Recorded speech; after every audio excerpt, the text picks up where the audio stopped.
IVF అనేది ఒక్కసారి fail అయిన తర్వాత ఇమ్మీడియట్‌గా ఇంకొక ఐవీఎఫ్ సైకిల్‌కి వెళ్ళొచ్చా? అంటే back to back IVF cycle చేయించుకోవచ్చా? సో, ఎప్పుడు మనం మళ్ళీ ఐవీఎఫ్ సైకిల్‌కి వెళ్ళొచ్చు అనేది తెలుసుకుందాం. సో, ఒకసారి ఎగ్ పికప్ అనేది జరిగింది. మీకు ఎగ్ రిజర్వ్ చాలా తక్కువ ఉండింది అనుకోండి. కొంతమందికి ఎగ్ రిజర్వ్ అనేది తక్కువ ఉంటుంది. ఆ రీజన్ వల్ల ఐవీఎఫ్ చేస్తాం. ఎగ్ పికప్ జరిగింది. జరిగిన తర్వాత ఎంబ్రియో అనేది ఫార్మ్ కాలేదు. సో, అలాంటి వాళ్ళు కన్సీక్వెంట్ సైకిలే ఐవీఎఫ్‌కి వెళ్ళొచ్చు.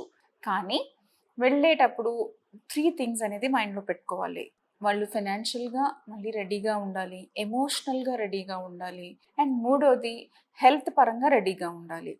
సో, ఏం చూస్తాము మనం ఒక పేషెంట్ ఐవీఎఫ్ సైకిల్ ఫెయిల్ అయిన తర్వాత if the patient comes on day 2 అంటే పీరియడ్ వచ్చిన రెండో రోజు వచ్చినప్పుడు హార్మోన్స్ అన్నీ బేస్ లైన్‌లో ఉన్నాయా లేదా అనేది చూసుకోవాలి.